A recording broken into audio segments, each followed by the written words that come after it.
우리가 잘 아는 돈으로 못 가요라는 복음성가가 있습니다.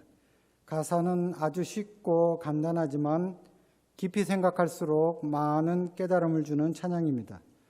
어떻게 하면 하나님 나라, 즉 하늘나라에 갈 수 있느냐는 것입니다. 돈으로도, 벼슬로도, 힘으로도, 지식으로도, 예뻐도, 마음이 착해도 못 가고 거듭나서 믿음으로 가는 나라가 하늘나라라는 것입니다. 그런데 오늘 우리가 사는 이 세상은 어떤 이들에게는 하늘나라, 즉 천국과도 같아 보입니다. 이 돈만 있으면, 이 힘만 있으면, 이 지식만 있으면 풍요롭고 안전하고 편안한 삶을 누릴 수가 있다는 것입니다. 그래서 한 번뿐인 인생을 최대한 즐기면서 행복하게 살겠다는 것입니다. 돈으로 호의호식하고 지위와 권세로 막강한 힘을 휘두르고 지식으로 모든 것을 판단하면서 아주 자신만만하게 살아갑니다. 이들에게 이 땅은 모든 것을 가질 수 있고 모든 것을 할 수 있고 모든 것을 알 수 있는 최고의 낙원입니다. 그러나 돈이, 힘이, 그리고 지식이 언제까지 계속될 수 있을까요? 10년, 20년, 30년, 100년 동안 지속될까요? 우리는 주변에서 돈이 많은 사람이 그 돈 때문에, 강력한 힘을 가진 사람이 그 힘 때문에, 그리고 최고의 지식을 가진 사람이 그 지식 때문에 지옥과 같은 나락으로 떨어지는 것을 종종 봅니다. 자신을 천국으로 데려다 줄 것 같던 그 돈, 그 힘, 그 지식이 오히려 그들을 파멸로 벼랑으로 떨어뜨립니다. 그렇다면 돈으로도 힘으로도 지식으로도 하늘나라에 못 간다는 말은 사실이 됩니다. 하늘나라는 인간이 소유한 그 무엇을 가지고 가는 나라가 아니기 때문입니다. 그렇습니다. 인간이 소유한 그 무엇을 가지고 가는 나라가 하늘나라라면 인간은 굳이 하늘나라를 소망할 이유가 없습니다. 이 땅으로 충분하기 때문입니다. 그러나 만약 우리가 하늘나라를 소망한다면 이야기는 달라집니다. 하늘나라를 소망하십니까? 사실 우리는 이 땅의 삶에 온 관심과 힘을 집중하기에 하늘나라에 대해서는 잘 생각하지 않습니다. 또 생각해봐도 잘 알 수 없기 때문에 먼 미래의 이야기로 미루어 둡니다.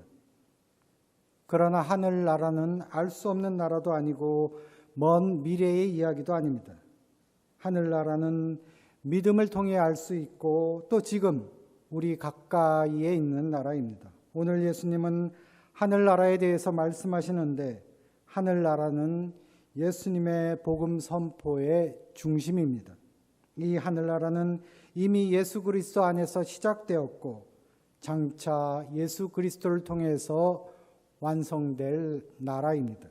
그렇다면 우리는 이러한 하늘나라가 과연 어떠한 나라인지 주목하고 살펴봐야 하겠습니다. 오늘 마태복음서 13장의 본문을 보면 겨자씨, 누룩, 밭에 숨겨놓은 보물, 좋은 진주를 구하는 상인, 그리고 바다에 그물을 던져 고기를 잡아 올리는 것, 이렇게 5가지 하늘나라에 대한 비유가 나옵니다. 여러 가지 해석이 가능합니다. 이 시간에는 이 5가지 비유를 다시 셋으로 구분해서 예상치 못한 하늘나라의 놀라운 가능성, 하늘나라를 획득하는 방법, 그리고 하늘나라가 임하는 현실에 대해 생각해 보려고 합니다. 첫째는 겨자씨와 누룩의 비유인데 하늘나라는 우리의 예상 범위를 넘어 아니 우리가 전혀 예상치 못한 차원에서 이루어질 수 있다는 것을 알려줍니다. 우리는 겨자씨에 대해 긍정적으로 생각하는 경향이 있는데 사실 당시 유대 농부들에게 겨자는 밭에서 발견하면 뽑아버리고 싶은 가라지와 같은 것이었습니다. 또한 누룩은 사체를 부패시키는, 그리고 유대인의 무교절 기간에는 집안에서 제거해야 하는 부정한 것이기도 했습니다. 그러한 보잘것없고 배척되어야 하는 겨자와 누룩이지만 시작할 때는 작지만 크게 자라고 적은 양으로도 큰 변화를 가져온다는 점에서 하늘나라에 변화시키는 능력을 상징합니다. 그리고 겨자씨가 자라 큰 나무가 될 때까지, 누룩이 밀가루 서머를 온통 부풀게 할 때까지 기다려야 하는 것처럼 인내로 기다려야 하는 것이 하늘나라임을 보여줍니다. 작고 보잘것없어 보이는 것들이지만 믿음을 가지고 인내로 기다리면 예상치 못한 풍성하고 놀라운 결과가 임한다는 것입니다. 이 비유는 사람들이 일반적으로 생각하는 가치와 선입견 너머에 있는 새로운 가능성을 가리킵니다. 다시 말해 하늘나라는 우리의 안일한 삶의 방식에 대한 새로운 도전이라고 할 수 있습니다. 로마 제국의 변방 중에서도 변방인 갈릴리에서 선포된 예수님의 복음이 바로 겨자씨 누룩과 같은 하늘나라에 변화시키는 능력이었습니다. 그래서 예수님은 하늘나라가 가까이 왔다고 말씀하신 것이었습니다. 둘째는 밭에 숨겨놓은 보물, 좋은 진주를 구하는 상인의 비유인데 하늘나라를 획득하는 방법에 대해 말해주고 있습니다. 어떻게 보면 밭의 보물을 발견하고 가진 것을 다 팔아 그 밭을 산 사람은 수상한 행동을 한 사람입니다. 남의 밭을 왜 파고 있었는지, 밭 주인에게 보물의 존재를 알리지 않은 것은 절도에 해당될 수도 있습니다. 또한 당시의 상인들은 일반적으로 사기와 기만에 능해 비양심적이라는 비판을 받았습니다. 그런데 지금 이 상인은 값진 진주 하나를 발견하고는 자신의 모든 것을 팔아 구입함으로 다시는 다른 상거래를 할 수 없는 극단적인 선택을 하고 맙니다. 밭의 보물의 엄청난 가치가, 그리고 값진 진주를 얻으려는 상인의 열정이 자신의 모든 것을 포기하는 결단에 이르게 한 것입니다. 하늘나라는 이처럼 자신의 모든 것을 걸어야만 획득할 수 있는 나라입니다. 적당히 이쪽 저쪽에 양다리를 걸쳐놓고 있는 사람에게가 아니라 그 가치를 발견하고 그것을 얻기 위해 최선을 다해 열정적으로 노력하는 사람에게 임하는 나라입니다. 보물을 발견하고도 값진 진주를 발견하고도 움직이지 않는 사람은 보물을, 값진 진주를 얻을 자격이 없습니다. 여기서 보물과 값진 진주는 궁극적으로는 예수님이 선포하시고 구현하신 하늘나라 복음입니다. 그것은 이 죽음의 땅에 새 생명을 가져온 하늘의 보물입니다. 오늘 로마서 8장 32절은 자기 아들을 아끼지 않으시고 우리 모두를 위하여 내주신 분이 어찌 그 아들과 함께 모든 것을 우리에게 선물로 거저주지 않으시겠습니까? 라고 말씀합니다. 하나님은 마치 죄 많은 인간들이 밭에 감추인 보물인 듯이, 또 값진 진주인 듯이 자신의 외아들의 희생이라는 엄청난 대가를 치르면서까지 구원하시는 결단을 하셨습니다. 하나님은 아들이신 예수 그리스도를 통해서 우리를 의롭게 하시고 죄와 죽음으로부터의 구원이라는 엄청난 값으로 환산할 수 없는 보물을 선물로 주신 것입니다. 이것이 바로 하나님의 은혜요, 하나님의 크신 사랑입니다.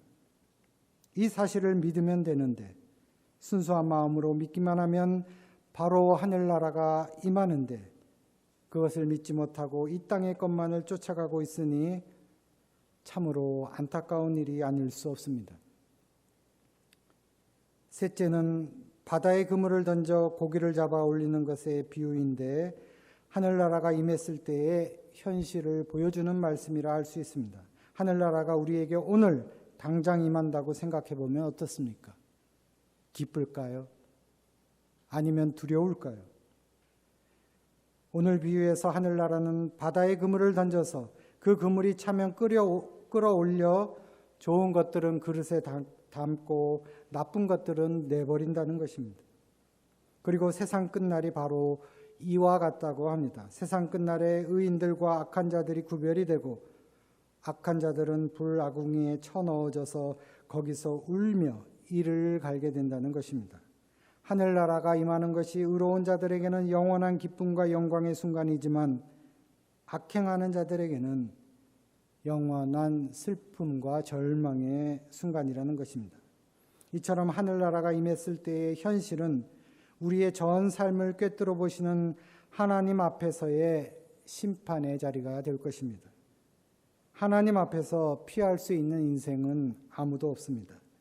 마지막 때에 심판이 올 것이고 그 심판은 선이든 악이든 오늘 지금 우리의 현재에서 결정된 결과로 온다는 것입니다. 우리의 현재가 장래를 결정합니다.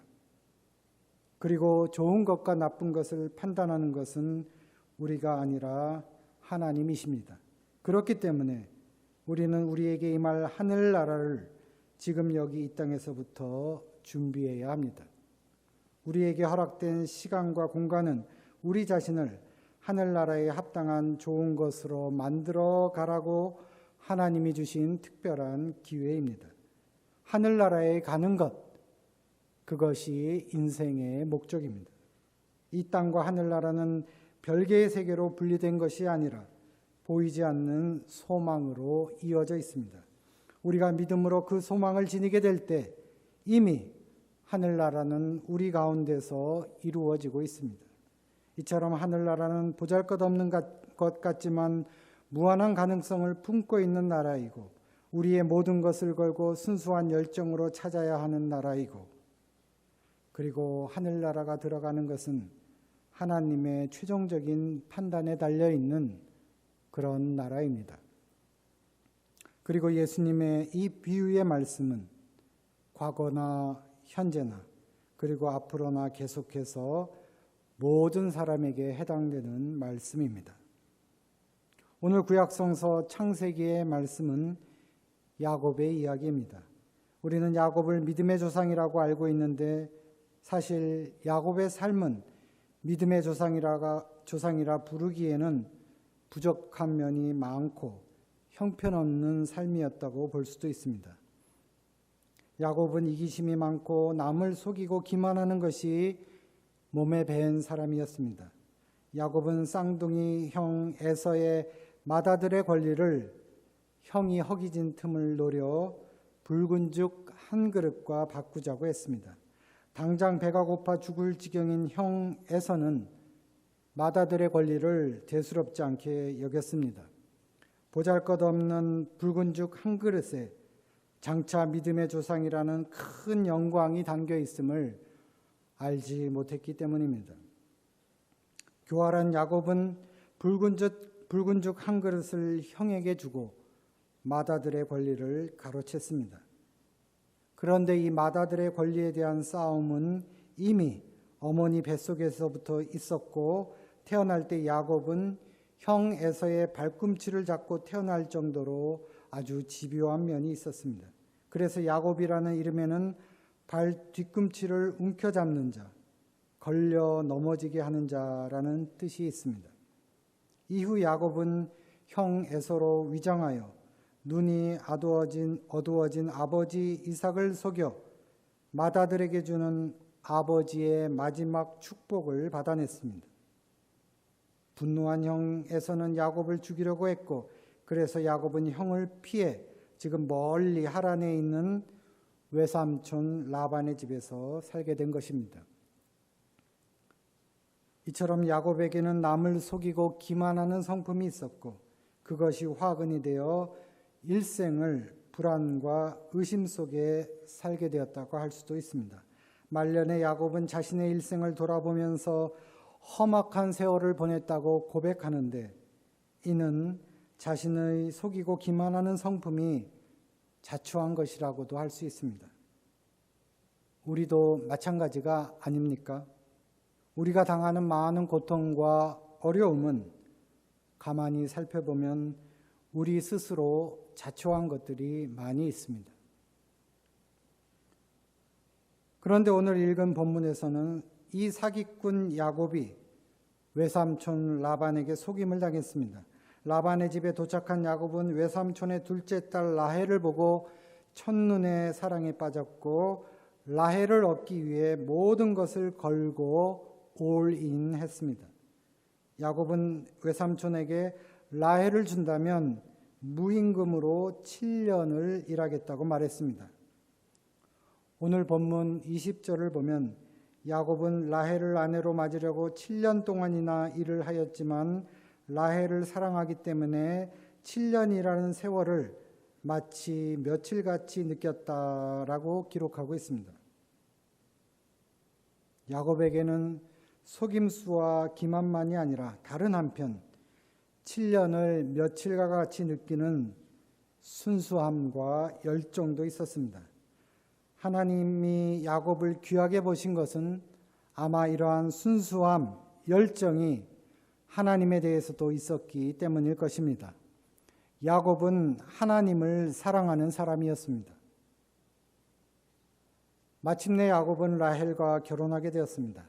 그런데 외삼촌 라반은 밤에 작은 딸 라헬이 아니라 큰 딸 레아를 신방으로 들여보냈습니다.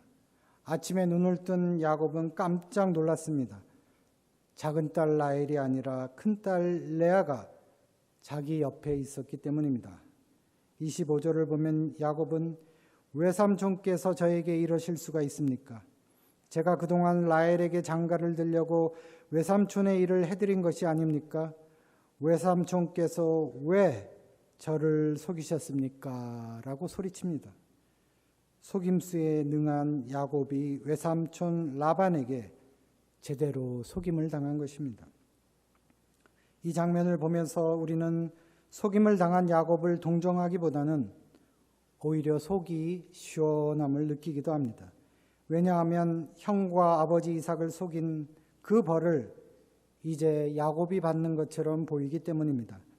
갈라디아서 6장 7절은 사람은 무엇을 심든지 심은 대로 거둘 것입니다 라고 말씀합니다. 지금 야곱은 자기가 심은 속임수를 자기가 속임을 당함으로 거두고 있는 것입니다.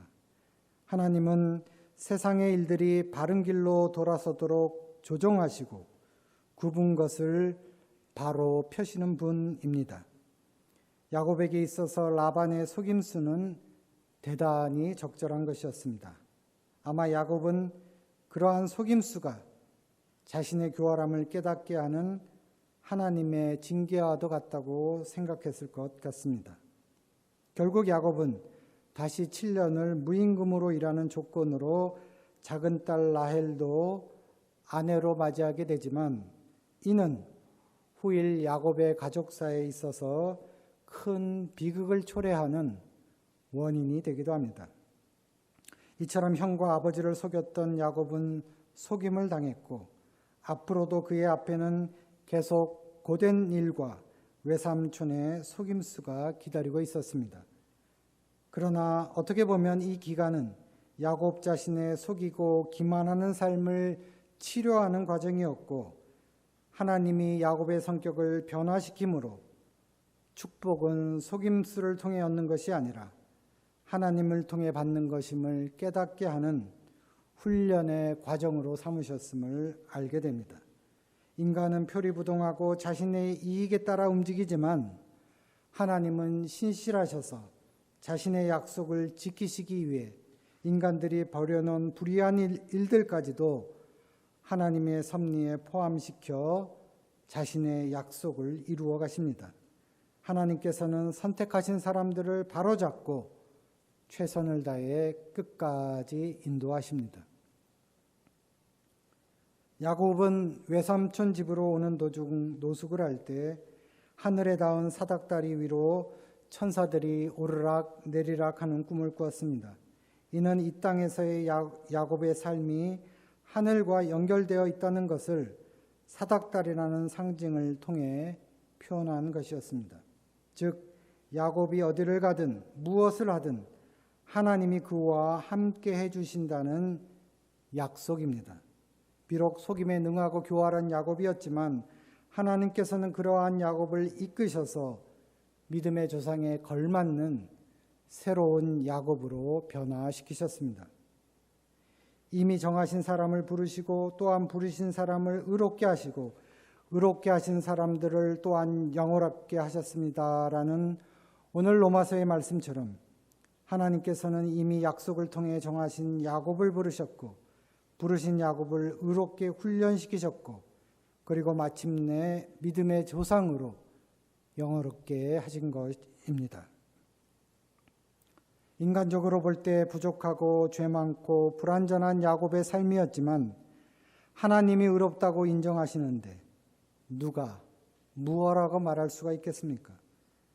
하나님께서는 야곱의 불완전한 삶을 만지셔서 그의 일생 동안 험악했던 모든 일이 서로 협력해서 선을, 즉 하나님의 크신 구원을 이루도록 인도하셨습니다.